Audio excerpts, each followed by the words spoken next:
మొదటి సంవత్సరంలో కొత్తగా ఒక అమ్మాయి చేరింది. ఆ పిల్ల అంటే నాకు చాలా ఇష్టం. ఆ పిల్ల నాది. 'అర్జున్ రెడ్డి' సినిమాలో ఈ డైలాగ్‌కి మన సతీ సహగమనంకి ఏంటి సంబంధం తెలుసుకోవాలంటే ఈ వీడియో స్కిప్ చేయకుండా చూడండి. Hi! Hello friends! Welcome back to honey GS classes. This is Mallesh Dandaveni. ఈరోజు టాపిక్ మనము అనెక్సేషన్ ఆఫ్ ఇండియన్ స్టేట్స్‌లో భాగంగా మజిల్స్ పవర్ ద్వారా కొన్ని ఆక్రమణ చేశారు. మైండ్ పవర్ ద్వారా కొన్ని ఆక్రమణ చేశారు. మైండ్ పవర్ ద్వారా పాలసీస్ ప్రవేశపెట్టారు. మజిల్ పవర్ ద్వారా యుద్ధాలు చేశారని చూసాం మనం. ఈ మైండ్ పవర్లో లాస్ట్ క్లాస్లో సబ్సిడరీ అలయన్స్ చూసాం కదా. ఈ క్లాస్లో డాక్ట్రిన్ ఆఫ్ ల్యాబ్స్, తెలుగులో రాజ్య సంక్రమణ సిద్ధాంతము, డౌలౌసీ రిఫార్మ్స్ సంస్కరణలు ఏంటి చూస్తాము.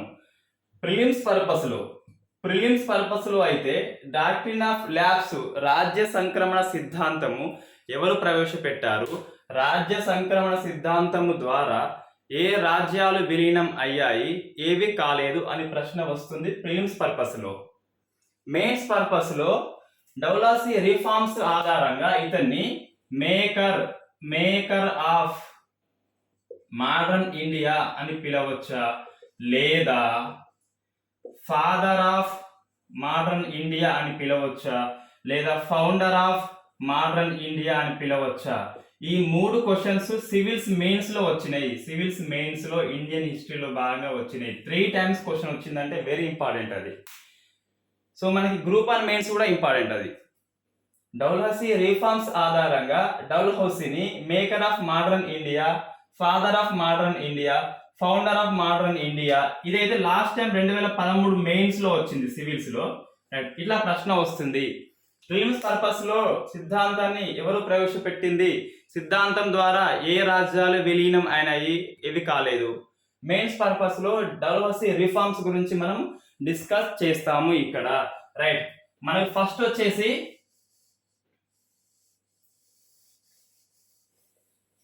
రాజ్య సంక్రమణ సిద్ధాంతము, డాక్ట్రిన్ ఆఫ్ ల్యాబ్స్. ఇక్కడ ల్యాబ్స్ అంటున్నా అంటే రద్దు ఏవి రద్దు చేస్తారు అంటే వాళ్ళు ఒకటి ఫస్ట్ స్టేట్ అంటే రాజ్యము రద్దు చేస్తారు. సెకండ్ టైటిల్స్ అంటే బిరుదులు. థర్డ్ వచ్చేసి పెన్షన్ కూడా రద్దు చేస్తారు. స్టేట్ రాజ్యం రద్దు చేస్తారు, టైటిల్స్ చేస్తారు, పెన్షన్ చేస్తారు. ఈ మూడు రద్దు చేయాలంటే, డాక్ట్రిన్ ఆఫ్ ల్యాబ్స్ అప్లై చేయాలంటే కండిషన్స్ ఉంటాయి కదా. సో కండిషన్స్ ఏంటి? Conditions apply. రాజ్యాన్ని రద్దు చేయాలన్నా, టైటిల్స్ రద్దు చేయాలన్నా, పెన్షన్ ఇవ్వకపోవడం చేయాలన్నా, సో కండిషన్స్ అనేది అప్లై చేస్తారు. ఏ కండిషన్ అంటే ఫస్ట్ ఇండియన్ రూలర్ ఎవరైతే ఉన్నారో, ఇండియన్ రూలర్ డైడ్, చనిపోయాడు. ఎట్లా అంటే వితౌట్ న్యాచురల్ మేల్ హెయిర్. ఈ కండిషన్ లో మాత్రమే డాక్ట్రిన్ ఆఫ్ ల్యాబ్స్ అనేది అప్లై చేస్తారు. ఏంటిది? ఇండియన్ రూలర్ చనిపోతే ఎట్లా?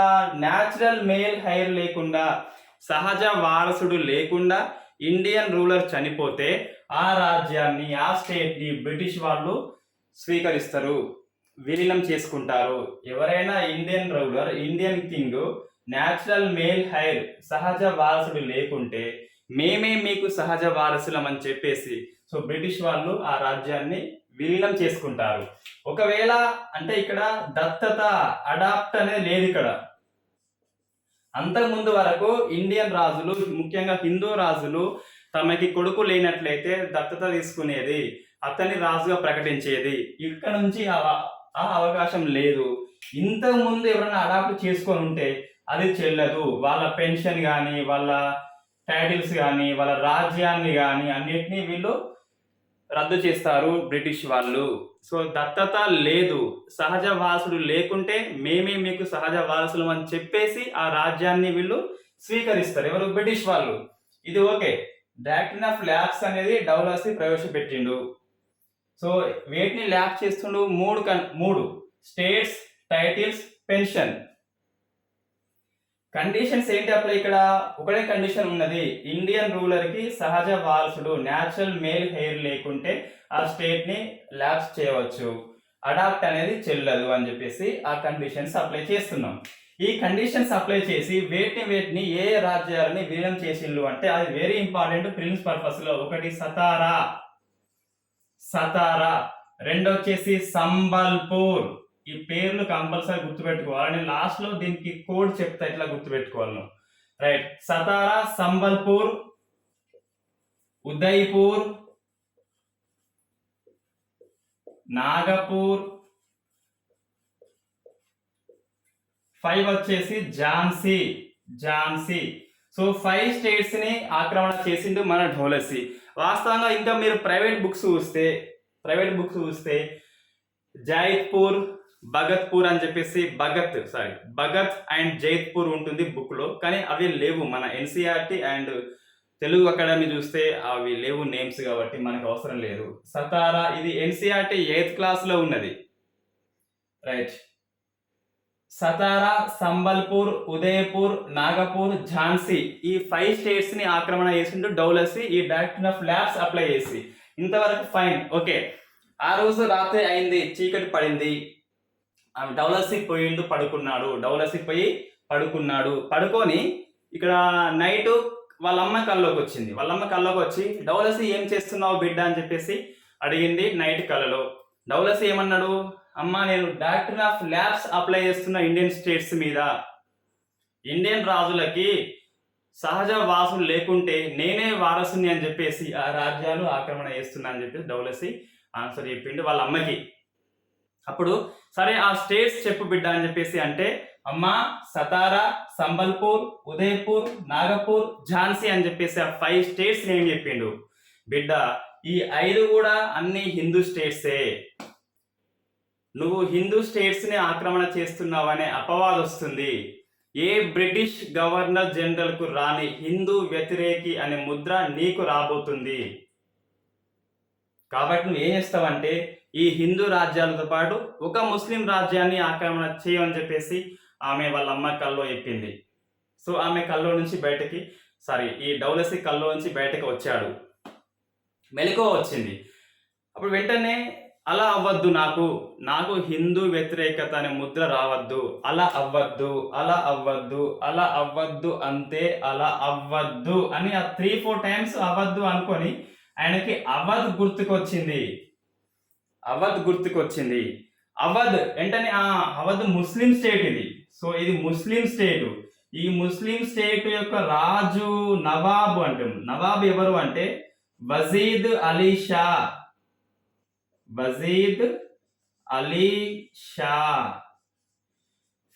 వాళ్ళ అమ్మ పోయిన తర్వాత మెలకువ వచ్చింది. నా పైన హిందూ వ్యతిరేకత అనే భావన, ఆ స్టాంపు ముద్ర రావద్దు, అలా అవ్వద్దు అని 3-4 టైమ్స్ అనగానే అవధ్ గుర్తుకొచ్చింది. అవధ్. ఆ అవధ్ అనేది ముస్లిం స్టేటు. దాని నవాబ్ ఎవరంటే వజీద్ అలీ షా. వెంటనే ఆర్మీని పిలిచిండు మన డౌలసి. ఆర్మీని పిలిచేసి, ఆర్మీ మీరు వెంటనే వజీద్ అలీ షా ఇంటికి వెళ్ళి తీసుకురాకండి, డాక్ట్రిన్ ఆఫ్ ల్యాప్స్ అప్లై చేద్దామని చెప్పేసి ఆర్మీకి చెప్తాడు.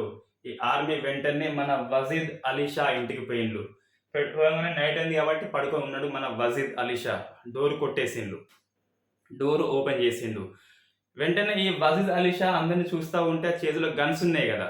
సో ఆర్మీ ఉంది అక్కడ. అంతకుముందే వజీద్ అలీ షా ఈ అవధ్ అనే రాజ్యము సబ్సిడరీ అలయన్స్ మీద, ఎవరు వెల్లెస్లీ కదా, సో వెల్లెస్లీ ప్రవేశపెట్టిన సబ్సిడరీ అలయన్స్ మీద సంతకం చేసి ఉన్నాడు. దీనిలో భాగంగా internal security and external security ఇస్తారని చెప్పిన మనం ఆల్రెడీ.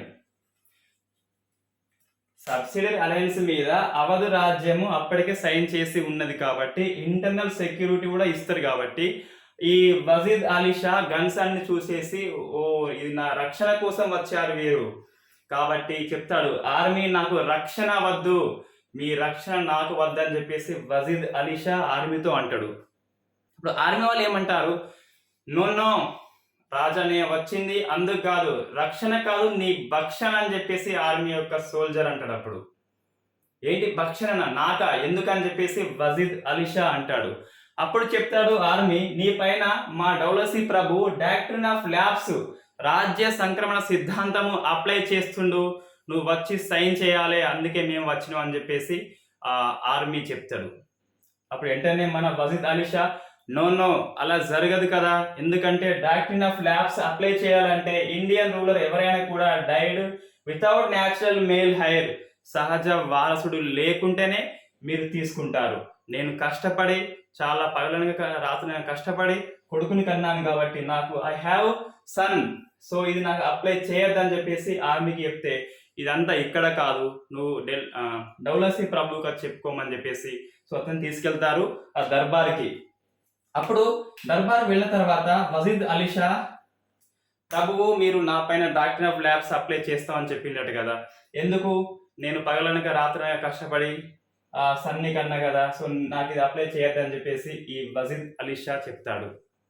అప్పుడు ఎంతసేపు నువ్వు అదే పనిలో ఉన్నావు, సన్ను రావాలని చెప్పేసి ఈ సన్ కోసం కష్టపడ్డావు, కానీ ఇదే పనిలో ఉండి నువ్వు పీపుల్స్, నీ ప్రజల సంక్షేమాన్ని పట్టించుకోలేదు, దుఃఖాన్ని పట్టించుకోలేదు, ఎంతసేపు నీ కొడుకుని దృష్టిలో పెట్టుకొని ఉన్నావు, ప్రజలు నిన్ను నమ్ముకొని ఉన్నారు, ఓటేసిన్లు, ఏం చేసినావు నువ్వు, సంక్షేమాన్ని పట్టించుకోలేదు, వాళ్ళ కష్టాలు పట్టించుకోలేదు, నీ దృష్టి అంతా కొడుకు మీద ఉంది, నువ్వు దుష్పరిపాలన చేశావు, మిస్ గవర్నెన్స్ చేశావు, నువ్వు మిస్ గవర్నెన్స్ లేదా మిస్ గవర్నమెంట్ చేశావు, దుష్పరిపాలన చేశావు నువ్వు. కాబట్టి ఇప్పటి నుంచి డాక్ట్రిన్ ఆఫ్ ల్యాబ్స్ లో ఇండియన్ రూలర్ సన్ లేకపోవడమే కాదు, మిస్ గవర్నమెంట్ అనే సెకండ్ దాన్ని ఎడిట్ చేస్తున్నా, సో సెకండ్ దాన్ని యాడ్ చేస్తున్నా, న్యాచురల్ మేల్ హెయిర్ లేకున్నా విలీనం చేస్తా, మిస్ గవర్నెన్స్ దుష్పరిపాలన చేసిన విలీనం చేస్తా, సో నువ్వు సెకండ్ కేటగిరీ కిందకి వస్తావు అని చెప్పేసి వజీద్ అలీ షాకి చెప్పాడు. అప్పుడు అలీ షా ఏమంటాడు అంటే, ధర్మ ప్రభువులు మీరు మహాప్రభువులు ఇలా అన్యాయం చేస్తారా నాకంటే, సో నేను ప్రభువును కాబట్టి నిన్ను రాజ్యాన్ని స్వీకరిస్తున్నా నేను నీ రాజ్యాన్ని, నువ్వు కోలకత్తాకి వెళ్ళిపో.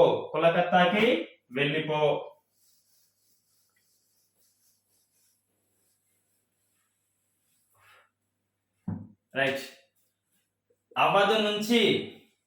అవధు రాజ్య ఆక్రమణ అయిపోయింది 1856 లో, వెరీ ఇంపార్టెంట్ ఇయర్. ల్యాబ్స్ ని అప్లై చేసిండు, కారణం ఏంటి అంటే ఇక్కడ కొడుకు లేకపోవడం కాదు, సో మిస్ గవర్నమెంట్ అనే కారణంతో ల్యాబ్స్ ని అప్లై చేసి అవధ్ ఆక్రమణ అయిపోయింది. రాజు వజీద్ అలీ షాని అవధ్ నుంచి ఎక్కడో ఉన్న కోలకత్తాకి పంపించిండు. అప్పుడు సో ఎక్కడో ఉన్న కలకత్తాకి పంపించేసిండు. ఏంటి దీనిలో ఉన్న మతలబు, ఇక్కడ ఏంటిది, ఎక్కడి అవధు, ఇక్కడ యూపీలో ఉంటుంది అవధు, ఇక్కడ అవధు ఉంటే ఇక్కడ నుంచి వీడికి పంపిండు. ఎందుకు ఇంత లాంగ్ పంపడం అంటే, రాజు కళ్ళ ముందటే ఉంటే ప్రజలు తిరుగుబాటు చేయవచ్చు అనే కారణంతో రాజు దూరంగా పంపిస్తే కనిపించాడు కాబట్టి రాజు పైన ప్రేమ తగ్గుతుందని చెప్పేసి, తిరుగుబాటు రావని చెప్పేసి బ్రిటిష్ వాళ్ళు రాజ్య ఆక్రమణ అనంతరము పెన్షన్తో పాటు ఆ పాలకుల్ని దూర ప్రాంతాలకు తరలిస్తారు. అదొక దాన్ని ఏమంటారు, వ్యూహం, అదొకటి. సో రాజు దగ్గర ఉండకుండా చేయడం అట్లా. రైట్, కోలకత్తాకి పంపిండు. ఇప్పుడు మొత్తం 6 స్టేట్స్ అయిపోయినాయి. ఏంటి, సతారా, సంబల్పూర్, ఉదయపూర్, నాగపూర్, ఝాన్సీతో పాటు 6వది అవధు. ఇది ఎట్లా గుర్తుంటుంది అంటే, ఇది ల్యాబ్స్ మనం ఎందుకు అప్లై చేస్తున్నాం, సన్ లేకుంటే కదా, ఇక్కడ SUN సన్ అనుకోండి, సన్ లేకుంటే ఝాన్సీ రాజ్యం అవధు, ఇది గుర్తుపెట్టుకోండి. ఎస్ అంటే సతారా, సంబల్పూర్, ఉదయపూర్, ఎన్ అంటే నాగపూర్, ఝాన్సీ, అవధు, ఈ 6 స్టేట్స్ ని డాక్ట్రిన్ ఆఫ్ ల్యాబ్స్ ని అప్లై చేసి విలీనం చేసుకున్నారు. అయితే ఇక్కడ మనకి కొన్ని ఇక్కడ ఇంపార్టెంట్, ఎట్లా అంటే ఈ ఉదయపూర్ ని తర్వాత తిరిగి ఇచ్చేసిండ్రు, ఇది వెరీ ఇంపార్టెంట్. ఉదయపూర్ని విలీనం చేసుకున్నారు, తిరిగి మళ్ళొకసారి ఇచ్చేసిండ్రు ఆ రాజుకి. నాగపూర్ అనేది ఏంటంటే, నాగపూర్ ఈ మహారాష్ట్రలో, ఈ మరాఠాలో చివరి పీష్వా, మరాఠాని పాలించిన వాళ్ళు పీష్వాలు. ఈ చివరి పీష్వా అయినటువంటి బాజీరావు టు, ఈ బాజీరావు టు కొడుకులు లేకుంటే ఈ బాజీరావు టు నానా సాహేబు, ఎక్సలెంట్ క్యారెక్టర్ ఉన్నది నానా సాహేబు. మనకు 1857 రివోల్ట్ లో వస్తుంది వీళ్ళ గురించి. ఈ నానా సాహెబ్ ని అడాప్ట్ చేసుకున్నాడు. అడాప్ట్ చేసుకుంటే ఈయన చనిపోయిండు. సో ఈయనకి పెన్షన్ ఇస్తున్నారు మన బ్రిటిష్ వాళ్ళు. అప్పటి వరకు ల్యాబ్స్ అనేది అప్లై చేయకముందు ల్యాబ్స్ అప్లై చేసిండ్రు. ఈ నానా సాహెబ్ యొక్క పెన్షన్ అనేది రద్దు చేశారు. కాబట్టి ఇతను తిరుగుబాటులో 1857 తిరుగుబాటులో పాల్గొన్నాడు అని చెప్పేసి ప్రశ్న వస్తుంది. ఇక ఝాన్సీ అంటే మనకు తెలిసిందే, అది కూడా 57 లో వస్తుంది. కానీ ఝాన్సీ రాజ్యము లక్ష్మీబాయి పరిపాలించింది. ఆమె అసలు పేరు మణికర్ణిక. సో ఇవి కొన్ని నేమ్స్ ఇంపార్టెంట్. ఉదయపూర్ తిరిగి మళ్ళీ ఇచ్చేసారు. నాగపూర్ అనేది నానా సాహెబ్, ఆ నేమ్ ఇంపార్టెంట్, నేమ్ అనేది ఇంపార్టెంట్. రైట్, ఇక్కడ మనకి నెక్స్ట్ ఇది ప్రిలిమ్స్ అయిపోయింది. మెయిన్స్ వచ్చేసి Doull Hussey reforms, very important. ఇది మెయిన్స్ పర్పస్ లో very very important. Doull Hussey reforms అని చెప్పేసి వెరీ ఇంపార్టెంట్. Right, okay. ఇందులో ఫస్ట్ వచ్చేసి అడ్మినిస్ట్రేటివ్ రిఫార్మ్స్, పరిపాలన సంస్కరణలు. రైట్, ఇందులో భాగంగా అంతవరకు సివిల్ వర్క్స్ అంటే ఏంటి అంటే ఈ రోడ్ల నిర్మాణము, బిల్డింగ్స్ కట్టడము, ప్రభుత్వ భవనాలు నిర్మించడము, కాలువల తవ్వకము, కెనాల్స్ డిగ్గింగ్, ఇవన్నీ సివిల్ వర్క్ కింద వస్తాయి జనరల్ గా. రైట్, సివిల్ వర్క్ అనేది ఈ డౌలసీ రాకముందు మిలిటరీ వాళ్ళు మెయింటైన్ చేసింది.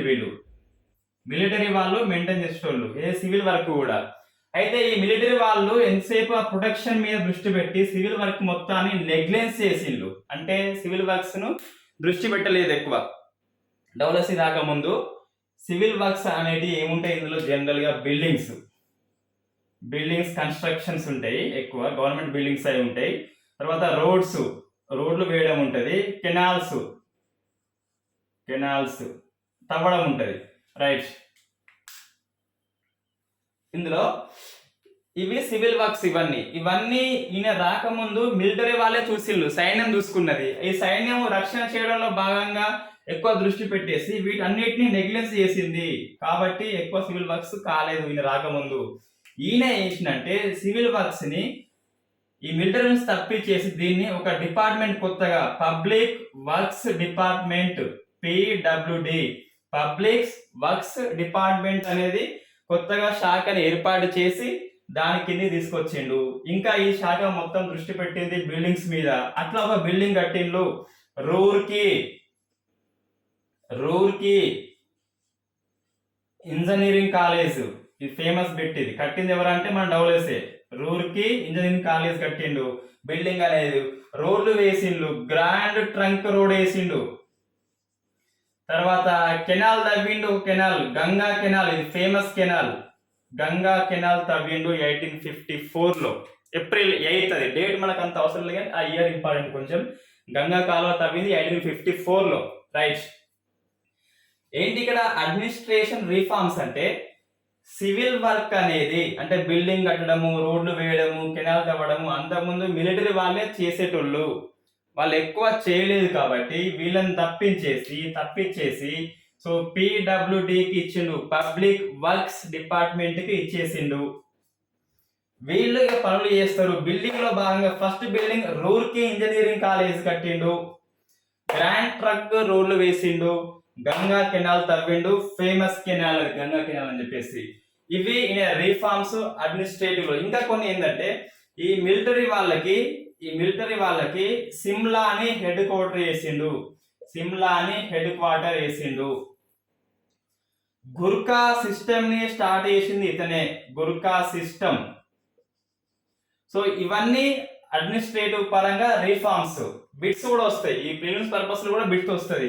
పబ్లిక్ వర్క్స్ డిపార్ట్మెంట్ ప్రారంభించింది ఎవరు అంటే లార్డ్ డౌలసీ. రూర్కి కాలేజ్ కట్టింది లార్డ్ డౌలసే. గంగా కాలువ తవ్వింది కూడా లార్డ్ డౌలసే. గూర్ఖా సిస్టమ్స్, నేపాలీ వాళ్ళకి ఒక ట్రైనింగ్ ఇచ్చేసి సిస్టమ్ స్టార్ట్ చేసింది కూడా డౌలసే. సో సిమ్లాని మిలిటరీకి హెడ్ క్వార్టర్ గా చేసిండు. ఇవన్నీ అడ్మినిస్ట్రేటివ్ పరంగా రిఫార్మ్స్. చూడండి ఒకసారి. సెకండ్ వచ్చేసి ఇతను ఇంకా రైల్వే రిఫార్మ్స్. ఇది ఫేమస్ బిట్. ఇది అన్ని ఫేమస్ బిట్స్ ఇందులో రిఫార్మ్స్ లో. Right, railway reforms. ఇందులో భాగంగా first time passenger rail in India 1853లో బాంబే నుండి తానే వరకు 34 కిలోమీటర్స్ దూరం ప్రయాణించింది ఫస్ట్ ప్యాసింజర్ రైల్. 1853 బాంబే నుంచి తానే వరకు 34 కిలోమీటర్స్ ఫస్ట్ ప్యాసింజర్ రైలు ప్రయాణించింది. వాస్తవంగా ఈ రైలు వల్ల మనకి ఇండియా అనేది నేషనలిజము, జాతీయవాదం డెవలప్ అయింది. ఎట్లా అంటే ఈ సౌత్ ఇండియా, ఈ నార్త్ ఇండియాని ఈ రైల్వే కలిపేసింది. సో జాతీయవాదం మనకి డెవలప్ అయింది. లేకుంటే మనం వివిధ ప్లేసెస్ ని విజిట్ చేసినాం ఈ రైల్వే వల్ల. ఇవి లాభాలు. వాస్తవంగా రైల్వేలు వాళ్ళు ఎందుకు ఏర్పాటు చేసిందంటే ఈ బ్రిటిష్ డౌలసీ అనే ఉద్దేశం ఏంటి? ఫస్ట్ వచ్చేసి ఒకటి, ట్రూప్స్ సైన్యాల తరలింపు ఈజీ అవుతుంది. రైల్వేలు రాకముందు జనరల్ గా మన ఏంటి, ఆ బుల్లాక్ కార్ట్ ఉండే, అంటే ఎడ్ల బండి. తర్వాత హార్స్ మీద పోటులు వీళ్ళు ఆడిటంతా చాలా లేట్ అయ్యేది వీళ్ళకి. సో ట్రూప్స్ సైన్యం తరలింపు అనేది ఈజీ అయిపోయింది. ఇంకా వీళ్ళు సెకండ్ వచ్చేసి ఏది, రా మెటీరియల్, ముడి సరుకు తరలింపు అనేది ఈజీ అయిపోయింది. కాటన్, పత్తి మనదే పత్తి. వాళ్ళు ఇది కాటన్ రా మెటీరియల్. పత్తిని ఇంగ్లాండ్కి పంపించేసి అక్కడ పత్తి యంత్రాల మీద పెట్టేసి క్లాత్స్, బట్టలు వచ్చేసినాయి. యంత్రాల మీద తయారు చేసిండ్రు. మళ్ళా వాటిని ఇండియాకి పంపించడం. సో ముడి సరుకు మనది, వినియోగదారులు మనమే. ఇట్లా పంపించేసేవాళ్ళు వాళ్ళు. ఇది ఈ ట్రైన్లలోనే మన పత్తిని తీసుకుపోయి బట్టలు, యంత్రాల మీద నేర్చి మనకు అమ్మేటోళ్ళు. దీనివల్ల మన దగ్గర ఉన్న హ్యాండ్లూమ్ ఇండస్ట్రీ ఏదైతే ఉన్నదో, చేనేత పరిశ్రమ దెబ్బతిన్నది. వాళ్ళ దాంట్లో లేబర్లు అందరూ అన్ఎంప్లాయ్ అయిపోయిండ్రు. డిపెండ్ ఎవరైతే అయిందో దాని మీద వాళ్ళంతా కూలీలుగా మారిండ్రు. సో ఇదొక ప్రతికూల ప్రభావం. మనం బ్రిటిష్ యొక్క పరిపాలన ఆర్థిక వ్యవస్థ మీద ఎటువంటి ఎఫెక్ట్ చూపిందో ఒక మెయిన్స్ పర్పస్ లో ఒక ప్రశ్న రూపంలో చూస్తాం మనం అది. రైట్, అందులో భాగంగా ఇది ఒక పాయింట్ రాయొచ్చు. ఇక్కడ ఎవరు, కార్ల్ మార్క్స్ చెప్తారు ఒకటి స్లోగన్. కార్ల్ మార్క్స్ ఏం చెప్తారంటే, కాటన్ కి మాతృదేశమైన ఇండియాని కాటన్ తోనే చంపేశారు. అంటే ఈ చేనేత పరిశ్రమ మొత్తం దెబ్బతిన్నది, కొలాప్స్ అయిపోయింది. కార్ల్ మార్క్స్ ఏమన్నాడు, కాటన్ కి మాతృదేశమైన భారత్ ని, ఇండియాని కాటన్ తోనే చంపేశారు. ఇంకా రాబిన్సన్, ఇవన్నీ మెయిన్స్ లో రాయొచ్చు, గ్రూప్ 1 లో మెయిన్స్ రాయొచ్చు. కాకుంటే గ్రూప్ 2 లో అటువంటి ఆబ్జెక్టివ్ ఎగ్జామ్ లో వ్యాఖ్యల పైన ప్రశ్నలు వస్తున్నాయి. రాబిన్సన్ ఏమన్నాడు అంటే, భారతీయ వస్త్రము, కాటన్, భారతీయ వస్త్రము మా ఇంగ్లాండ్ వీధుల్లోకి, మా ఇంగ్లాండ్ అరల్లోకి, చివరికి మా ఇంగ్లాండ్ లో ఉన్న బెడ్ రూముల్లో కూడా వచ్చేసిందని చెప్పేసి చెప్పిండు. అంటే ఆ కాటన్ వాళ్ళు అంతగా వాడిండ్రు వాళ్ళు. కార్ల్ మార్క్స్, రాబిన్సన్ వ్యాఖ్యలు ఇక్కడ మనం కాటన్ మీద గుర్తుపెట్టుకోవాలా. రైట్, ఇవి రైల్వే రిఫార్మ్స్. ఇది రైల్వే రిఫార్మ్స్. జస్ట్ మీరు ప్రిలిమ్స్ పర్పస్ వాళ్ళు SIPC అట్లా రాస్తే ఇట ఆ బాంబే నుంచి తానే 34 కిలోమీటర్స్ డౌలసీ, అదొకటి గుర్తుపెట్టుకుని సరిపోతుంది. రైట్, నెక్స్ట్ వచ్చేసి communication reforms. Communication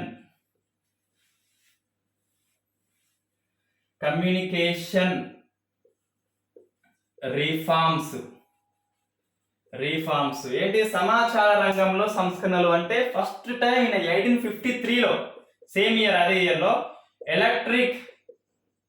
electric telegraph system start చేసిండు. ఈజీగా మెసేజ్ పంపడము, ఈజీగా ఇప్పుడు ఉన్న మొబైల్ అంతా కాకుండా కొంచెం ఈజీగా మెసేజ్ పంపొచ్చు. ఎందులో? టెలిగ్రాఫ్ సిస్టమ్ ద్వారా. ఫస్ట్ టైం కలకత్తా నుంచి ఆగ్రాకి టెలిగ్రాఫ్ లైన్ వేయబడింది. టెలిగ్రాఫ్ లైన్ వేయబడింది ఇతనే. So father of electric telegraph system అని చెప్పేసి ఇతన్ని పిలవచ్చు. 1854లో పోస్టల్ డిపార్ట్మెంట్ స్టార్ట్ చేసిండు. పోస్టల్ డిపార్ట్మెంట్ దీనిలో భాగంగా పోస్టల్ స్టాంపు కూడా రిలీజ్ అయింది. పోస్టల్ స్టాంపు కరాచీలో, కరాచీ అంటే మనదే, పాకిస్తాన్ కాదు. ఒకప్పుడు మనమే ఇండియానే, పాకిస్తాన్ బంగ్లాదేశ్ మనమంతా ఒక ఉపఖండంగా కలిసి జీవించడంలో మనం. రైట్. దేశ విభజన అని ఒక మనకు గ్రూప్ 1 సిలబస్ లో ఉన్నది, అది ఎగ్జామ్ లో వస్తుంది, ప్లస్ మనం చదువుకోవాలి కూడా. రైట్. కమ్యూనికేషన్ రిఫార్మ్స్ లో భాగంగా 1853లో ఎలక్ట్రిక్ టెలిగ్రాఫ్ సిస్టమ్ ని ప్రవేశపెట్టిండు. ఫాదర్ ఆఫ్ టెలిగ్రాఫ్ సిస్టమ్ కూడా డౌలసే. ఇందులో భాగంగా కలకత్తా నుంచి ఆగ్రాకి టెలిగ్రాఫ్ లైన్ వేయబడింది. సుమారుగా ఈయన కాలంలోనే 1856 వరకు 48 నుంచి 8 ఇయర్స్ లో, మనకు టైం అంతా అవసరం లేదు, 8 ఇయర్స్ లో ఈ చివరి 3 ఇయర్స్ లో 4000 మైళ్ళ దూరం టెలిగ్రాఫ్ లైన్ వేయబడింది. రైట్.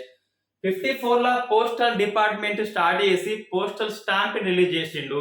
త్వరితగతంగా పిన్ కోడ్ ఉండడం వల్ల మనకి ఈజీగా ఈ వార్తలు వాళ్ళ ఇంటికి పోయేటి.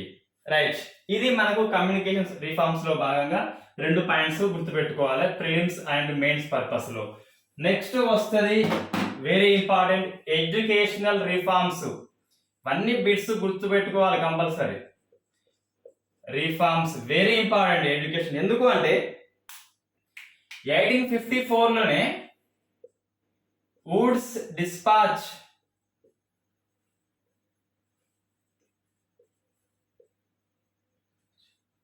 ఒక రిపోర్ట్ పంపిండు. చార్లెస్ వుడ్స్ పంపిండు కాబట్టి వుడ్స్ డిస్పాచ్ అంటారు. ఇది ఒక ఎడ్యుకేషన్ రిపోర్ట్. ఇది ప్రశ్న వస్తుంది, వుడ్స్ డిస్పాచ్ దేనికి సంబంధించింది? ఎడ్యుకేషను, సోషలిజము, మిలిటరీ, ఇంకేదో వస్తుంది. ఏంటి ఆన్సర్? ఎడ్యుకేషన్. అయితే ఈ వుడ్స్ ఎవరంటే చార్లెస్ వుడ్స్ అనే వ్యక్తి బ్రిటన్లో మంత్రి, పార్లమెంట్ సభ్యుడు. సో ఆయనే ఒక రిపోర్ట్ ని తయారు చేసిండు. రిపోర్ట్ తయారు చేసి డిస్పాచ్ పంపిండు. డిస్పాచ్ మీన్స్ పంపడము. మనకి ఏమైనా బ్యాంక్ నుంచి మెసేజ్ వస్తుంది, your ATM card dispatched, your credit card dispatch message వస్తుంది. సో ఈ వుడ్స్ కూడా డిస్పాచ్ చేసిండు ఒక రిపోర్ట్ ని. అదే ఎడ్యుకేషన్ రిపోర్ట్ డౌలస్ కి పంపితే డౌలస్ ఇంప్లిమెంట్ చేసిండు యథాతథంగా, ఎటువంటి దాన్ని పెండింగ్ లో పెట్టకుండా. ఇందులో ఏముంటుంది అంటే ఈ వుడ్స్ డిస్పాచ్ లో, ఈ వుడ్ డిస్పాచ్ ఏమంటామంటే మనము మాగ్నా కార్టా of Indian education, మాగ్నా కార్టా of Indian education అని పిలుస్తారు. ఏంటి మాగ్నా కార్టా అంటే? మనకి ఇక్కడ ఎక్కువ అవసరం లేదు కానీ ఫండమెంటల్ రైట్స్ మనము నెక్స్ట్ 2 days క్లాస్ లో చెప్తాము. ఫండమెంటల్ రైట్స్, ప్రాథమిక హక్కులు కోర్సు రూపంలో పూర్తిగా చెప్తాం మనం. అక్కడ ఆర్టికల్ 12 నుంచి 35 వరకు చెప్తాము. రైట్. ఈ ఫండమెంటల్ రైట్స్ లో మాగ్నా కార్టా ఉంటుంది, అక్కడ చెప్తాం. మాగ్నా కార్టా అంటే ఒక హక్కుల ఒప్పంద పత్రము, ఒక గొప్ప ఒప్పందము అనుకోండి మాగ్నా కార్టా అంటే. సో ఇండియన్ ఎడ్యుకేషన్ లోని గొప్ప ఒప్పందం ఏంటంటే మాగ్నా కార్టా, వుడ్స్ డిస్పాచ్. ఫస్ట్ టైం ప్రజలకి హక్కులని మాగ్నా కార్టా అనే ఒప్పంద పత్రంలో రాసిచ్చింది జాన్, ఇంగ్లాండ్ రాజు 1215లో. సో మనం అది ఫండమెంటల్ రైట్స్ లో డిస్కస్ చేస్తాము, ఇక్కడ చేయము. జస్ట్ ఇండియన్ ఎడ్యుకేషన్ మొత్తంలోనే మాగ్నా కార్టా అనేది ఏంటంటే వుడ్స్ డిస్పాచ్, డౌలసీ కాదు. రైట్. ఇందులో ఏముంటుంది అంటే 3 టైర్ సిస్టమ్ స్ట్రక్చర్. ఏంటి 3 టైర్ అంటే? 3 అంచెల విధానం ఉంటుంది ఈ ఎడ్యుకేషన్ లో, నేటికి ఫాలో అవుతున్నాము. Primary stage, school stage, university level. So 3 tyre system. Primary లెవెల్లో వర్నాక్యులర్ లాంగ్వేజ్ ఉండాలి. వర్నాక్యులర్ అన్నా, నేటివ్ అన్నా, రీజనల్ లాంగ్వేజ్ అన్నా ఒకటే. వర్నాక్యులర్ లాంగ్వేజ్ అంటే ప్రాంతీయ భాషలోనే విద్యా బోధన చేయాలి. ఇక్కడ ప్రైమరీ స్టేజ్ లో, ప్రాథమిక స్థాయిలో, ప్రాథమిక పాఠశాలల్లో vernacular language, regional language, native language compulsory ప్రాంతీయ భాషలోనే చెప్పాలి. ఇంకా నువ్వు ఇంట్లో మాట్లాడేది అవ్వ, అట్లా మాట్లాడతాము, తెలుగు మీడియం మాట్లాడతాము. నువ్వు పంపేది ఇంగ్లీష్ కాన్వెంట్ స్కూల్, అక్కడనేమో మమ్మీ డాడీ చెప్తారు వాళ్ళు. సో ఇక్కడ గ్యాప్ వస్తుంది పిల్లగానికి. ఇంటి భాషకి బడి భాషకి సంబంధం లేకుండా పోయింది, అందుకే వెనుకబడుతున్నాడు. కాబట్టి ప్రైమరీ స్టేజ్లో వర్నాక్యులర్ లాంగ్వేజ్ చెప్పాలి, ప్రాంతీయ భాషలను చెప్పాలి. స్కూల్ స్థాయికి వస్తే ఈ వర్నాక్యులర్తో పాటు ఇంగ్లీష్ కూడా చెప్పాలి. అంటే రెండింటి కొంచెం ఇంగ్లీషు, ఒక 5th క్లాస్ దాటిపోయింది, కొంచెం ఇంగ్లీష్ని ఇన్పుట్ చేయాలి, చెప్పాలని చెప్పి చెప్పిండు. ఇక లాస్ట్ వస్తుంది యూనివర్సిటీ లెవెల్లో పూర్తిగా ఇంగ్లీష్లో చెప్పాలి. ఇబ్బంది ఏం లేదు, అప్పటికి ఇంగ్లీష్ అంతో ఇంతో పరిచయం అయి ఉంటుంది కాబట్టి, భయపడడు కాబట్టి నేర్చుకోవచ్చు English. Right. So 3 tyre system అనేది ఇప్పటికీ ఫాలో అవుతున్నాము. రైట్. దీంతో పాటు ఇంకా ఇది ఫస్ట్, ఈ సెకండ్ వచ్చేసి ఎవ్రీ డిస్ట్రిక్ట్ లో 1 గవర్నమెంట్ స్కూల్ ఉండాలి, మినిమం 1 గవర్నమెంట్ స్కూల్ ఉండాలి ఎవ్రీ డిస్ట్రిక్ట్ లో. తర్వాత ప్రైవేట్ స్కూళ్ళని ఎంకరేజ్ చేయడంలో భాగంగా గవర్నమెంట్ కొద్దిగా ఎయిడ్ ఇవ్వాలి, కొంత డబ్బు సాయం కూడా చేయాలి ప్రైవేట్ స్కూళ్ళు స్థాపించేందుకు. గవర్నమెంట్ స్కూల్ అయితే ఎవ్రీ డిస్ట్రిక్ట్ ఒకటి ఉండాలి, ప్రైవేట్ స్కూల్కి ఇంకేమి ఇవ్వాలి, ఎయిడ్ ఇవ్వాలని చెప్పేసి. ఇంకా ఉమెన్ ఎడ్యుకేషన్ ని కూడా ప్రోత్సహించాలి, ఎంకరేజ్ చేయాలి, మహిళలు చదువుకోవాలని చెప్పేసి ఈ వుడ్స్ డిస్పాచ్ లో ఉన్నది. నేటికి దీన్ని కంపల్సరీ అమలు చేస్తున్నారు. అయితే ఇక్కడ యూనివర్సిటీలో భాగంగా మొత్తం 3 వస్తాయి. కలకత్తా ఫస్ట్, ఈ ఆర్డర్ వచ్చింది ఎగ్జామ్ లో ఒకసారి. కలకత్తా, బాంబే, మద్రాస్, సిబిఎం మద్రాస్. సో 3 ప్రావిడెన్స్లలో 3 రాష్ట్రాల్లో 3 యూనివర్సిటీలు ఏర్పడ్డాయి 1857లో. ఇయర్ మనకి ఇంపార్టెంట్, 57లో ఏర్పడ్డాయి. కలకత్తా, బాంబే, మద్రాస్ లో వచ్చిన 3 యూనివర్సిటీ. 3 హైకోర్టులు కూడా ఫస్ట్ ఇవే, కలకత్తా, బాంబే, మద్రాస్. ఇక మన వుడ్స్ డిస్పాచ్ ని ఎట్లా ఎక్స్ప్లెయిన్ చేయొచ్చు అంటే, ఫస్ట్ ఒక చిన్న మొక్కకి వేర్లే ముఖ్యము, కంపల్సరీ వేర్లు ముఖ్యము. చిన్న మొక్కగా ఉన్నప్పుడు వేర్లు లేకుంటే బతకది. సో వర్నాక్యులర్ లాంగ్వేజ్ లో చెప్పాలి. ఈ వర్నాక్యులర్ లాంగ్వేజ్ కంపల్సరీ, మొక్కకు వేరు అని కంపల్సరీ. పీకి ఇంకొకటి పెట్టాలంటే వేలు ఉంటేనే బతుకుతుంది, ఎన్ని నీళ్ళు పోసినా బతకదు. కొంచెం పెరిగినాక చిన్న కొమ్మలు వస్తాయి, కొంచెం మొక్కకి బలం వచ్చింది. సో వేర్లతో పాటు ఇవి కూడా కొద్దిగా ముఖ్యమే. అంటే పత్రం లోపల ఉంటే మొక్క క్లోరోఫిల్ ఉంటేనే ఆహారం తయారు చేసుకుంటాయి. సో కొంచెం వరకు ఇప్పుడు ఇంగ్లీష్ నుంచి చేయవచ్చు ఇంట్రడ్యూస్. పెద్దగా పెరిగింది, వృక్షమైంది, నిలబడింది తన కాళ్ళ మీద. సో ఇంగ్లీష్ చెప్పొచ్చు, భయం లేదు కాబట్టి. ఇట్లా మనం వుడ్ అంటే కర్ర, ఈ కర్రను ఇట్లా చెట్టు రూపంలో మనం ఎక్స్ప్లెయిన్ చేయవచ్చు. జస్ట్ ఇది ఒక ఇన్నోవేటివ్ వే అంతే. రైట్. ఇది ఎడ్యుకేషన్ రిఫార్మ్స్ లో భాగంగా వుడ్స్ డిస్పాచ్. ఏం లేదు ఇందులో, just 3 tyre system. Government school ఉండాలి, ప్రైవేట్ స్కూల్ కి ఎయిడ్ ఇవ్వాలి, ఉమెన్ ఎడ్యుకేషన్ ని ఎంకరేజ్ చేసిండు. తర్వాత ఇంకా సివిల్స్ కూడా సెకండ్ది, ఆ ఎడ్యుకేషన్ లోపలనే సివిల్స్ లో ఈయన రాకముందు నామినేషన్ పద్ధతిలో ఇంగ్లీష్ ఈస్ట్ ఇండియా కంపెనీ ఏదైతే ఉందో బ్రిటిష్ వాళ్ళది, వాళ్ళు నామినేషన్ చేసేటోళ్ళు ఎవరు సివిల్స్ లోకి పోవాలని చెప్పేసి. దీన్ని రద్దు చేసి open competition, so merit based open competition ప్రవేశపెట్టిండు. ఎవరైనా ఎగ్జామ్ రాసుకోవచ్చు, మెరిట్ ప్రాతిపదికన సివిల్స్ లోకి పోవచ్చు. అంతకుముందు ఏముందంటే nomination, English east India company nomination చేసేది, ఎక్కువ ఐరోపా వాళ్ళనే వేసేది. ఈయన వేసిందంటే సో ఓపెన్ కాంపిటీషన్ అంటే మెరిట్ బేస్డ్ ఓపెన్ ఎగ్జామ్ ఇది. కాకుంటే ఎగ్జామ్ అంటే ఇండియా వాళ్ళు కూడా రాయొచ్చు ఇప్పటి నుంచి. ఎగ్జామ్ లండన్ లో కండక్ట్ చేస్తాము. లండన్ లో ఇంతకుముందు చెప్పిన 3 ఏది కలకత్తా, బాంబే, మద్రాస్ విశ్వవిద్యాలయాలు, వాటికి నమూనా ఏంటంటే లండన్ యూనివర్సిటీ. అది ప్రశ్న వచ్చింది ఒకసారి ఎగ్జామ్ లో, ఏఈ పేపర్ లో అనుకుంటా మొత్తం మీద వచ్చింది, టీఎస్పీఎస్ పెట్టినప్పుడే. ఈ 3 కూడా దీనికి మోడల్ ఏంటి, లండన్ యూనివర్సిటీ. రైట్. నామినేషన్ పద్ధతికి స్వస్తి పలికి ఓపెన్ కాంపిటీషన్ మెరిట్ ప్రాతిపదికనే పరీక్షలు చేపట్టిండు లండన్ లో. మనకేంటి ప్రాబ్లం అంటే ఇండియా నుంచి లండన్ పోవాలంటే మనీ ప్రాబ్లం ఉన్నది. పేదరిక దేశం కాబట్టి మనీ లేదు, పోలేరు.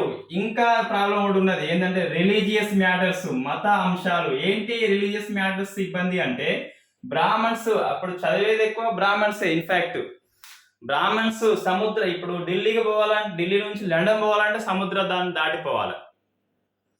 సముద్రం దాటిపోవాలంటే సముద్ర ప్రయాణం చేయాల్సిందే, తప్పదు.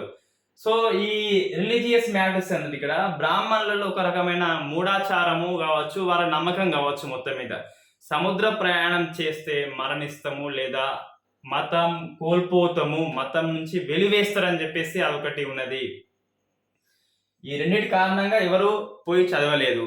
అయినప్పటికీ ఒక నలుగురు ఈ సివిల్స్ ఎగ్జామ్ పాస్ అయ్యిండ్రు. అందులో ఫస్ట్ వచ్చేసి సత్యేంద్రనాథ్ ఠాగూర్. సత్యేంద్రనాథ్ ఠాగూర్ వెరీ ఇంపార్టెంట్ ఇది. ఇంకా సురేంద్రనాథ్ బెనర్జీ. ఈ నేమ్స్ అన్ని గుర్తుపెట్టుకోవాలి. సురేంద్రనాథ్ బెనర్జీ. థర్డ్ వచ్చేసి ఆర్సి దత్తు. ఈయన ఇంపార్టెంట్. ఈ ఆర్థిక వ్యవస్థ ప్రభావము బ్రిటిష్ పరిపాలన ఆధారంగా అన్నప్పుడు ఒక వ్యాఖ్య ఉంటుంది, ఆ వ్యాఖ్య మనకి ఇంపార్టెంట్. తర్వాత ఫోర్త్ వచ్చేసి మన ఫేమస్ నేతాజీ సుభాష్ చంద్రబోస్.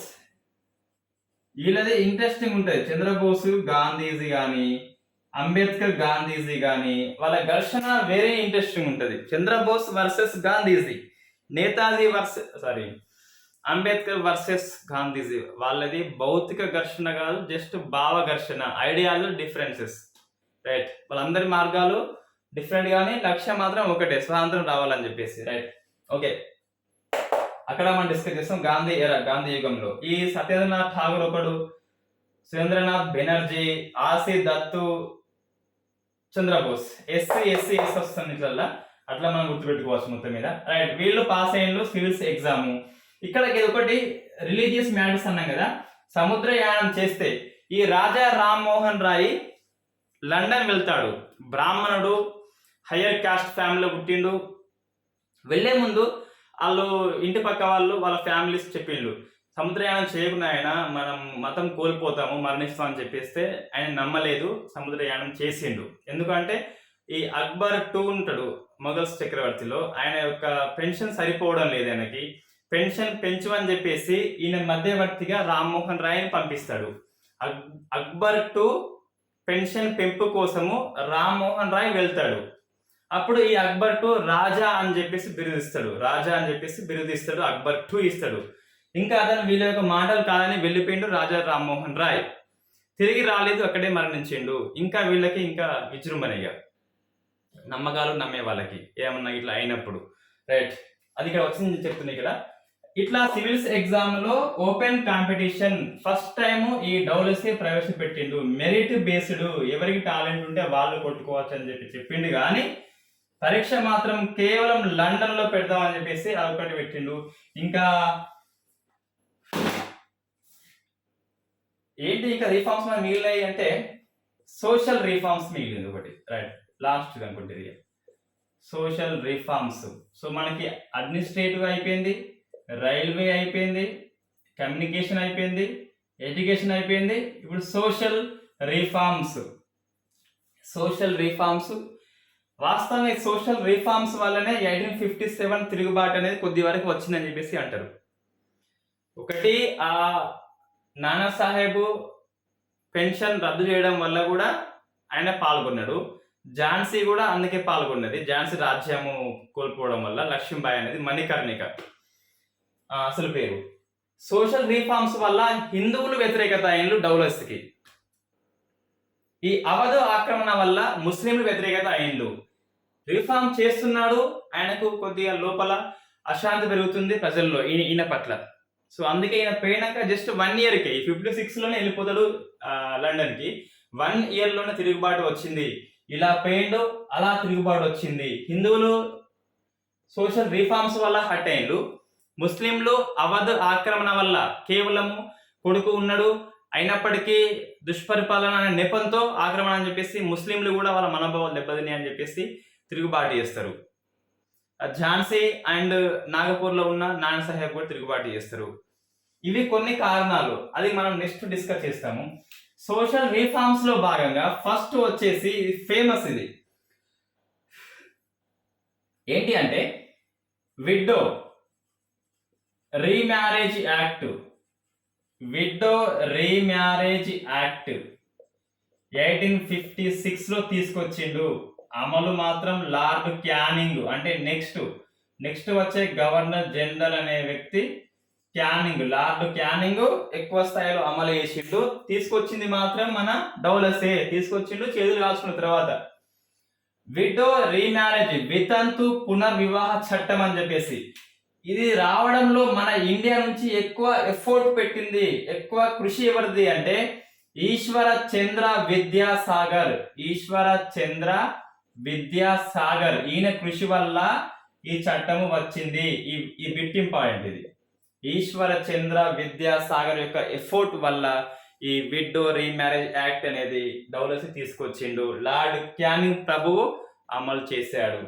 అయితే ఈ విద్యాసాగర్ది ఫస్ట్ టైం మహిళా కాలేజ్ స్టార్ట్ చేస్తాడు. బెతూనే కాలేజ్ పేరు వచ్చేసి సో బెతూనే కాలేజ్ అని చెప్పేసి మహిళా ఫస్ట్ కాలేజ్ ఇది.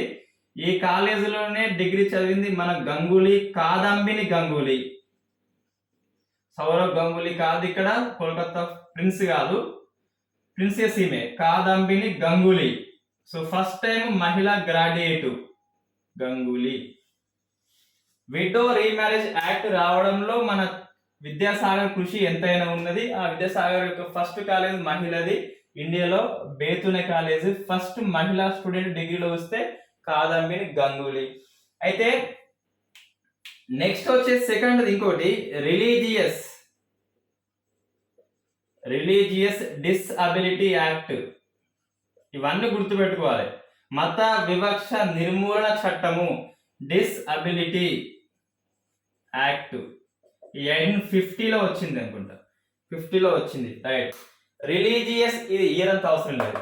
రిలీజియస్ డిసబిలిటీస్ యాక్ట్ అంటే ఈయన రాకముందు హిందూ మతం వారు ఏదైనా మతంలోకి మారినట్లయితే ఆ ఆస్తి అనేది కోల్పోతాడు. తన ఆస్తిని, వారసత్వంగా వచ్చే ఆస్తిని కోల్పోతాడు. దాని నుంచి ఇది రక్షణ కలగజేస్తుంది. మత వివక్ష అనేది ఉండదు, నువ్వు మారచ్చు, నీ ఆస్తి ఎటు పోదని చెప్పేసి ఇది రక్షణ కలిగేస్తుంది. ఇన్ఫాక్ట్ ఈ సతీ యాక్ట్ ఉంది కదా, సతీ తీసుకొచ్చింది, విడో రీమ్యారేజ్ యాక్ట్ తీసుకొచ్చింది, రిలీజియస్ డిసబిలిటీ తీసుకొచ్చింది. ఇవన్నీ కూడా ఎట్లా అంటే క్రిస్టియన్లోకి ఎక్కువ మందిని చేర్చడము వారి లక్ష్యము. సో హిందూ మతాన్ని చెడ్డగా చూపెట్టిల్లు వాళ్ళు, అందుకే ఇవన్నీ తీసుకొచ్చింది అని చెప్పేసి అదొక దాన్ని ఏమంటారు, అపవాదు, రైట్. ఇవి సోషల్ రిఫార్మ్స్. చూడండి, ఈయన ఎవ్రీథింగ్ టచ్, అన్ని డిపార్ట్మెంట్ టచ్ చేసింది. ఈయన దేని వదిలిపెట్టలేదు. ఎడ్యుకేషన్, మిలిటరీ, సోషల్, అడ్మినిస్ట్రేటివ్, రైల్వేలు అన్నిటినీ టచ్ చేసిండు. ఎవరు? మన డౌలసీ. కాబట్టి ఇతన్ని హెన్స్ ఈ కారణంగా మనము ఈ ఫాదర్ ఆఫ్ మోడర్న్ ఇండియా అని పిలవచ్చు అని చెప్పేసి. జనరల్ గా మీరు ఇక్కడ బిట్ కన్ఫ్యూజ్ కావద్దు. ఫాదర్ ఆఫ్ మోడర్న్ ఇండియా ఎవరు అంటే డౌలసీ కాదు. ఈ ప్రశ్న అట్లా మెయిన్స్ పర్పస్ లో వస్తుంది. నువ్వు సమర్థిస్తూ రాయమంటే అవన్నీ రాయాలి. సో డౌలసీ యొక్క పాజిటివ్ సైడ్ ఇది. నెగిటివ్ సైడ్ ఏంటి అంటే ఆ వార్స్, ఆ పంజాబ్ యుద్ధాలు ఉంటాయి, అవి మనకి చెప్పలే, వార్స్ లో చెప్పేస్తారు. పంజాబ్ యుద్ధాలు, సిక్ యుద్ధాలు అని చెప్పేసి. తర్వాత doctrine of lapse negative side, ఇదంతా positive side, right. Father of modern India ఎవరు అంటే in fact Raja Rammohan Roy. Raja Rammohan Roy, not Dalhousie. Dalhousie కాదు, మన బుక్స్ ప్రకారం డౌలసీ.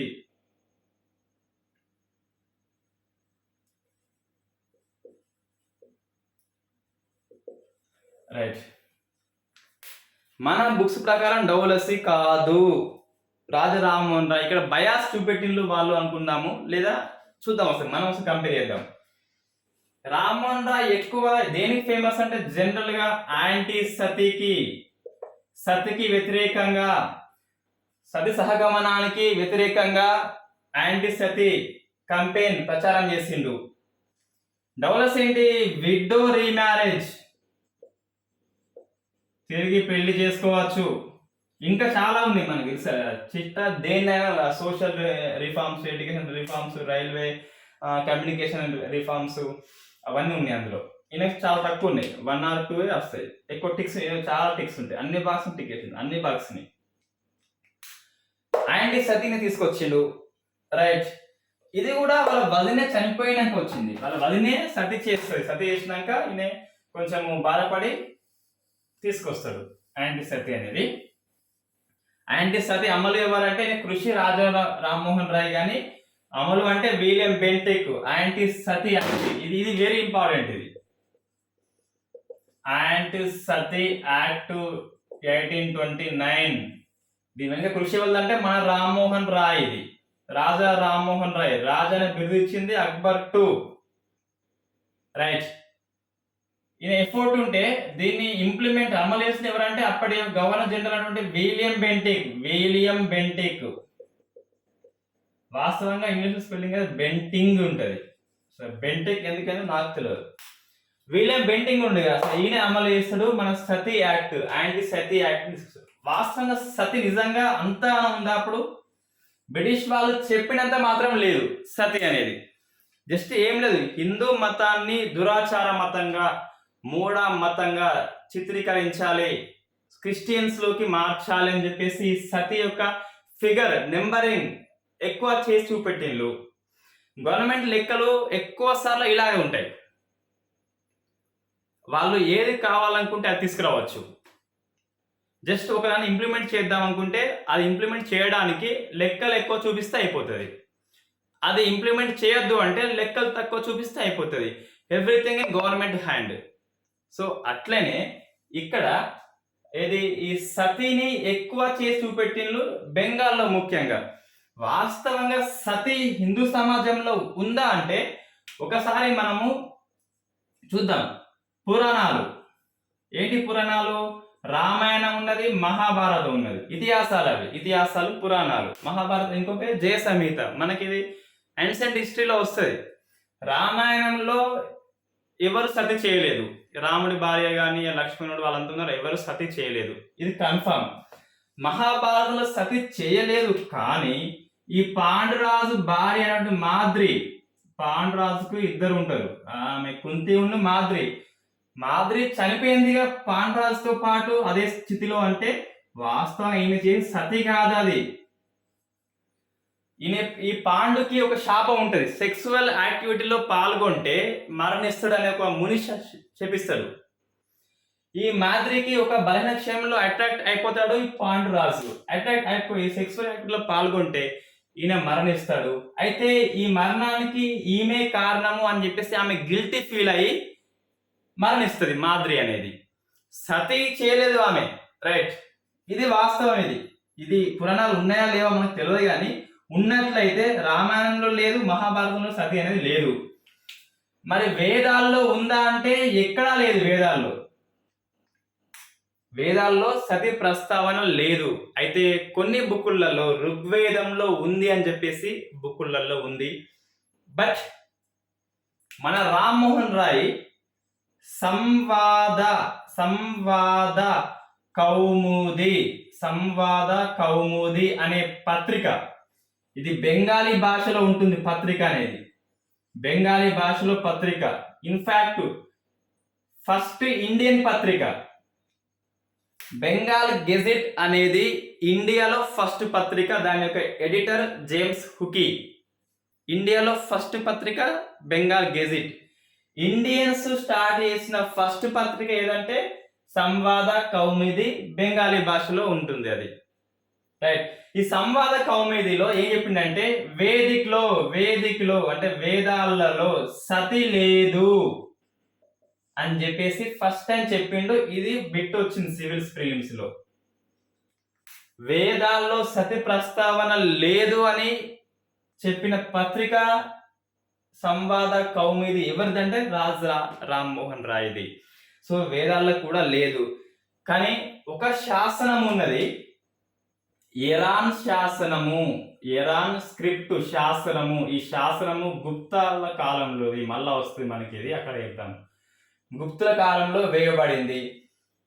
జనరల్ గా ఒక అంశము అనేది, ఒక టాపిక్, ఒక అంశము శాసనంలో లిఖించబడింది అంటే అది అత్యంత అరుదుగా జరిగేదై ఉంటది. ఫ్రీక్వెంట్లీ జరిగితే శాసనంలో లిఖించరు. శాసనంలో లిఖించబడిందంటే అత్యంత అరుదుగా ఎక్కడో ఒక దగ్గర జరిగి ఉంటుంది. సో శాసనంలో సతి ఉంది అంటే సతి ఎక్కువ లేదని అర్థం. రైట్. సో ఫస్ట్ టైం సతి ప్రస్తావన ఎందులో ఉంది అంటే ఇరాన్ శాసనంలో అయితే నిజంగానే ఉంది. రైట్. ఇది ఓకే. అంటే మనకు మొత్తం మీద అన్సెంట్ అంటే ప్రాచీన చరిత్రలో సతి ఎక్కువ లేదు, అది నేను చెప్పకపోయేదానంటే అట్లా. అన్సెంట్ హిస్టరీలో సతి ప్రస్తావన ఎక్కడా లేదు. జనరల్ గా అందరూ అనుకున్నట్టు వేదాల్లో అసలే లేదు. ఋగ్వేదంలో ఉంది అని బుక్కులలో ఉంది, కొన్ని ప్రైవేట్ బుక్స్లో ఉంది. రైట్. ఇప్పుడు మధ్యయుగం వద్దాం. వాస్తవానికి సతి ఎప్పుడు స్టార్ట్ అయిందంటే ఎక్కువ స్టార్ట్ అయింది మంగోలుల దండయాత్ర ఉందా, ఈ మంగోలుల దండయాత్ర ఏదైతే ఉందో ఈ దండయాత్ర ముస్లిం దండయాత్ర స్టార్ట్ అయినప్పటి నుంచే ఇవి స్టార్ట్ అయినాయి సతి. ఎట్లా అంటే మంగోలులు ఉన్నారు కదా, వీళ్ళు రాజుల పైన దాడి చేసినప్పుడు రాజుల యొక్క సొంత ఆస్తిని దోసుకెళ్తారు. వీళ్ళు మామూలుగా ఆస్తిని, రాజు యొక్క సొంత ఆస్తి ఏంటిది, ఆ బంగారు ఆభరణాలు ఉంటాయి, ధాన్యం ఉంటది, అది ఉంటది, ఇది ఉంటది, భార్య కూడా ఉంటది. సో ఒక ఉమెన్ ని పురుషుడు సొంత ఆస్తిగా భావిస్తాడు, నా ఆస్తిగా భావిస్తాడు, సొంత ఆస్తిగా భావిస్తాడు. ఒక వస్తువు లెక్క చూడడు ఉమెన్ ని, మెన్ ఇన్ జనరల్ గా బయట వస్తే. అదే మన అర్జున్ రెడ్డి సినిమాలో దేవరకొండ ఏమంటాడు, ఫస్ట్ ఇయర్ లో పిల్ల వచ్చిందట, ఆ పిల్ల నాది, ఎవరు చూడద్దు, నాది, నా ఆస్తి అంటుండు వాడు. Cinema dialogue. అప్పుడే ఆమె లేచి ఇంకా ఏంద్రా నేను నీ ఆస్తిని, నేను ఒక మనిషిని రా బాబు నీ లెక్కనే అని చెప్పేసి ఆమె ఉంటే బాగుండేది సినిమా. కాబట్టి ఇంకా మనకి అట్లా చెప్తే సినిమా ఫెయిల్ అవుతుంది, ఇట్లా చెప్తేనే పాస్ అవుతుంది. రైట్. నాది అని అంటుండు గర్వంగా, ఒక ఐటమ్గా ఒక వస్తువుగా ట్రీట్ చేస్తున్నాడు సినిమా వాళ్ళు, ఒక సెక్సువల్ ఐటమ్ గా చేసి పడేసిండు అట్లా. రైట్. ఈ ప్రజలు అంటే జనరల్ గా మనుషులు, పురుషులు అంటే వాళ్ళు ఉన్నారుగా, ఈ ఆడవాళ్ళను తన సొంత ఆస్తిగా భావిస్తున్నారు. సో ఆస్తిని తీసుకెళ్ళాలి రాజు, ఇవన్నీతో పాటు భార్యను తీసుకెళ్ళిండు మంగోలులు. ఈమెను సెక్సువల్ స్లేవ్ గా, ఒక వ్యభిచారిగా మార్చివేస్తారు, సెక్సువల్ బ్యాండ్స్ గా మార్చివేస్తారు. వెళ్ళంగా ఈ ఆశయ మంగోలు అండి, ఈ ఆశయ మార్గంలో ఎక్కడో కూడా అమ్మేసి వెళ్తారు. ఇంకా ఆమె వ్యభిచారం చేయాల్సిందే. సో దీన్ని భరించలేక ఎవరైనా రాజు ఓడిపోయాడని తెలిస్తే ఆమె భార్య వెంటనే అగ్నిలో దూకి చనిపోతుంది. ఇదే సతి. మధ్య యుగంలో స్టార్ట్ అయింది ఎక్కువ వాస్తవంగా. అది రేర్ గా ఎక్కడో ఒక దగ్గర జరిగినాయి అంతే. ఇది కండిషన్ అంటే ఇది కంపల్సరీ కాదు, ఇట్ ఈస్ నాట్ మండేటరీ. సతి అనేది మండేటరీ ఎప్పుడు కాదు. సో మంగోల్ దండయాత్రలో భాగంగా ఈ రాజు ఆస్తిగా భావించి ఆమె తీసుకెళ్లారు, సెక్సువల్ స్లేవ్ చేసిండ్రు, అట్లా ఆమె చనిపోతుంది. ఇంకా ఆమెను చూసి కొంతమంది ఇట్లా ఆ బాధ భరించలేక చనిపోతారు, సతి చేస్తారు. ఇది వాస్తవం సౌత్ లో సతి అంటాం కదా, నార్త్ లో దీన్ని జౌహర్ అంటారు. జౌహర్ అర్పించడము, జౌహర్. ఏంటి జౌహర్ అంటే, ఇది ఎక్కువ రాజపుత్ర మహిళల్లో ఉంటది, హయ్యర్ క్యాస్ట్ ఫ్యామిలీ వీళ్ళు. సో రాజపుత్ర మహిళల్లో నార్త్ ఇండియా, ఇన్ఫాక్ట్ రాజస్థాన్ లో ఎక్కువ ఉంటది, రాజస్థాన్ లో మాత్రమే ఎక్కువ ఉంటది.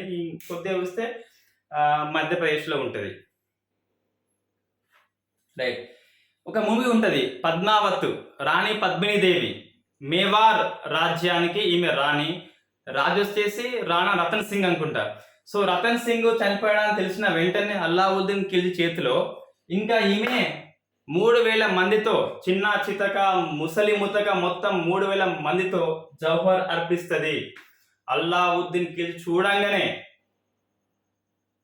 ఈ పద్మినీదేవి చనిపోతుంది. ఇది ఇంట్రెస్టింగ్ స్టోరీ మనకి అక్కడ వస్తుంది, ఇక్కడ రాజపుత్ర యుగంలో వస్తుంది. రైట్. ఈ జౌహర్ అర్పిస్తుంది 3000 మందితో పద్మినీదేవి.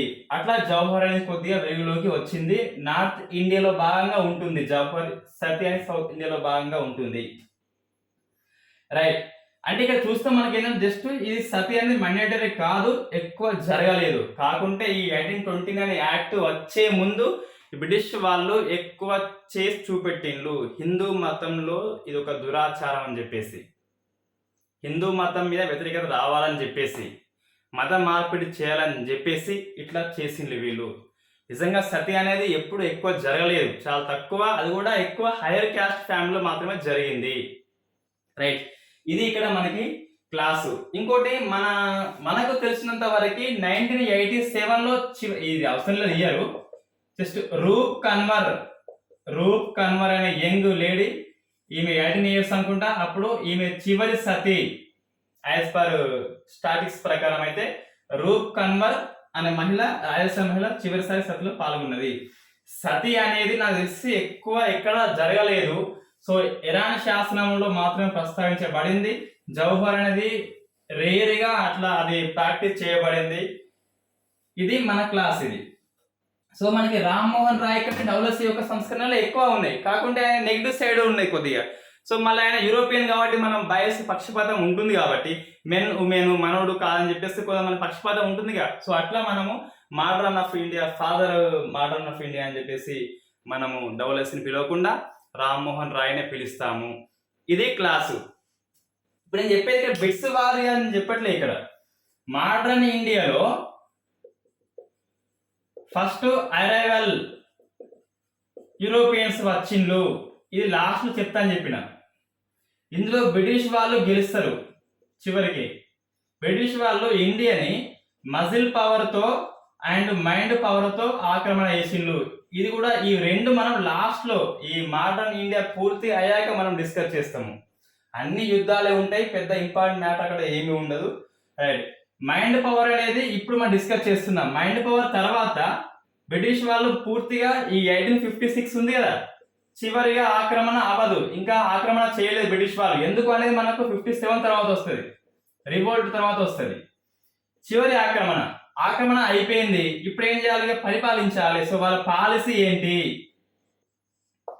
వాళ్ళ అగ్రికల్చర్ పాలసీ ఏంటి, రెవెన్యూ పాలసీ ఏంటి, ఇండస్ట్రియల్ పాలసీ ఏంటి, ఎడ్యుకేషనల్ పాలసీ ఏంటి, సోషల్ పాలసీ ఏంటి, అవన్నీ వస్తాయి. ఇది తర్వాత పాలసీ అనంతరము రివోల్ట్. ఈ పాలసీ ఆధారంగా రివోల్ట్ వచ్చింది, తిరుగుబాటు వచ్చింది. తిరుగుబాటును నెక్స్ట్ 1857 నుంచి 1947 దాకా ఉంటే తిరుగుబాటు 1 year. స్వాతంత్రం వస్తుంది, డివిజన్ అయిపోతుంది. ఇది మోడర్న్ హిస్టరీ అంతే. మనము సోర్స్ నేను చెప్పేది ఏదైనా కంపల్సరీ ఫస్ట్ బిపిన్ చంద్ర బుక్, సెకండ్ వచ్చేసి స్ప్రెక్టమ్ సిరీస్, ఇంగ్లీష్ మీడియంలో ఉంటుంది, ఇది ఎక్సలెంట్ బుక్ స్ప్రెక్టమ్ సిరీస్. థర్డ్ వచ్చేసి తెలుగు అకాడమీ ఎర్రవట్టది ముఖ్య ఘట్టాలు అని బుక్ ఉంటుంది. ఫోర్త్ వచ్చేసి బిఏ సెకండ్ ఇయర్ లో బుక్ ఉంటుంది. సో 4 బుక్లో ఉన్న రిఫరెన్స్ మన క్లాస్ ఉంటుంది.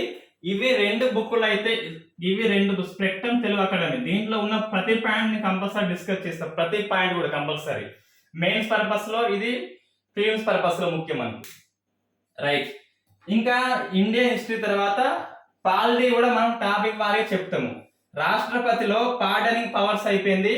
తర్వాత ఇంకేం చెప్పినట్టున్నాం. రైట్, ఇప్పుడు మనం నెక్స్ట్ క్లాస్ నుంచి ఈ పాలిటీ కూడా మనం ఆర్డర్ లేపుదాం. ఫండమెంటల్ రైట్స్ స్టార్ట్ చేద్దాం.